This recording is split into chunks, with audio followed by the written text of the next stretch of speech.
Tell me one thing in your life that is great that came as a result of being comfortable. Most of us aren't defeated in one decisive battle. We are defeated one tiny, seemingly insignificant surrender at a time that chips away at who we should really be.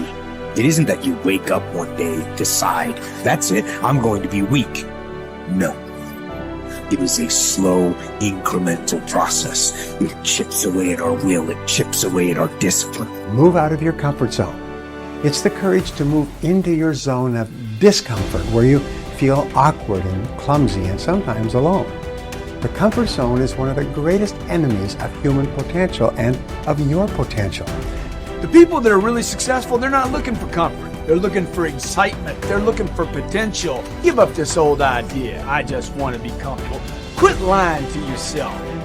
You know you seek more than comfort. So understand that when you're trying to avoid the pain, when you're trying to avoid the struggle, when you're trying to avoid the hard things in life, you are actively choosing to be average. Start putting some pressure on. Put some pressure on yourself. Get out here and get about it. Once you figure out that you're in a race amongst billions of people that live in this world, you're in a race by yourself. You have a purpose, and it's your purpose, not everybody else's purpose. It is your purpose and only your purpose, and it's your race.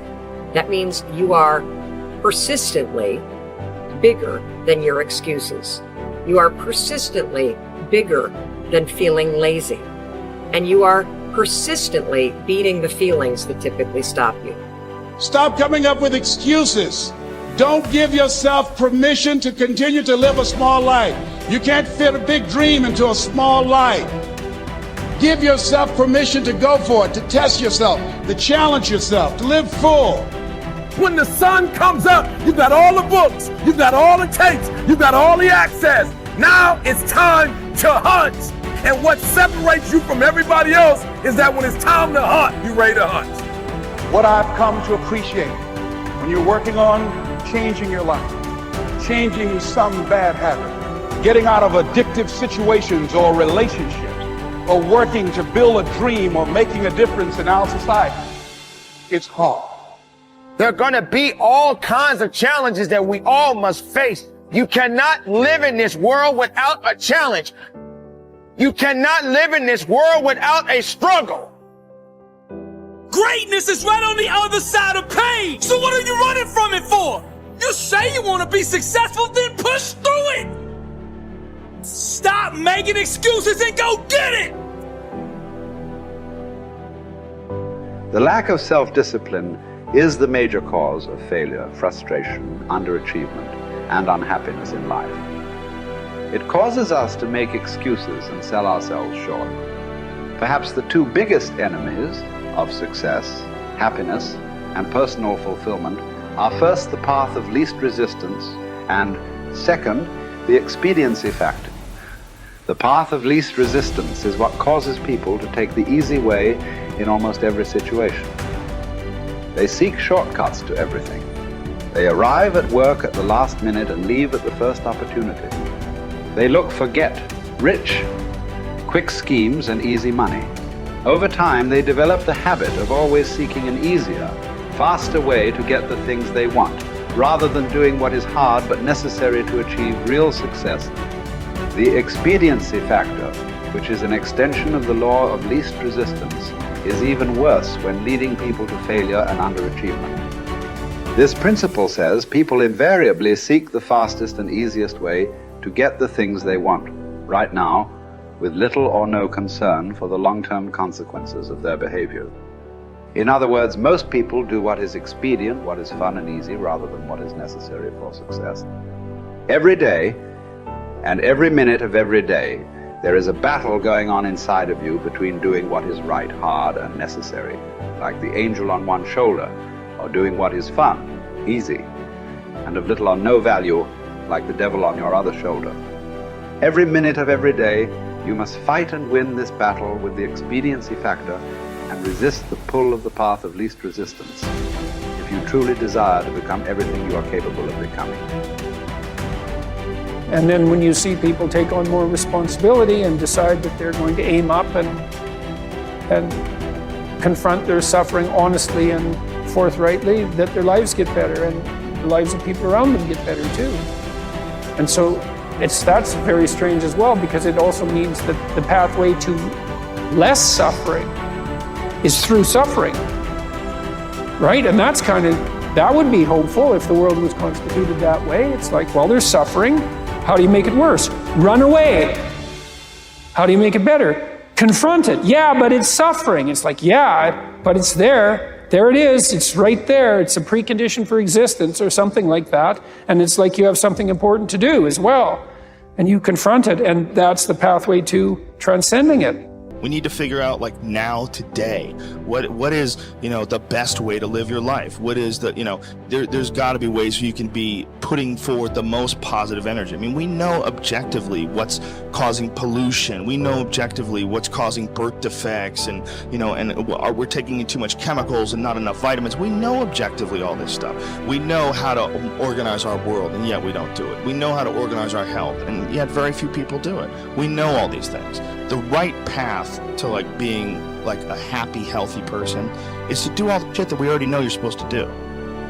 Take care of your body, take care of your health, take care of your mind, your stress, meditate, be kind to people. We all know that. I mean, you ask anybody, they know how to get by and to be the most evolved version of you that you can be. I mean, it's not like a magical checklist. If you talk to people about it, you said, okay, here you got a person, you want to improve them, what are the things that you're going to do to them? Okay, well, if I was a life coach, the first thing I would say is this guy's got to get on a diet that makes him healthy. I don't mean a diet just to lose weight. I mean just healthy foods in your body. Many, many vegetables. Start working out your body and get a better sense of how this machine feels when it's moving, it's flowing better, there's less tension in it, your mind feels relaxed and you enjoy every single moment of the day better. Step 1, everybody knows that step, right? What's step 2? Be cool to people. Be nice to as many people as you can. Smile at as many people as you can. Have them smile back at you. Tip well when you go to restaurants. Just do the most you can. Be as nice as you can and just still manage to not have people walk all over you. Just get through this life as nice as you can. The average human is capable of unbelievable improvement. That's the thing that's my superpower. I don't think I'm special.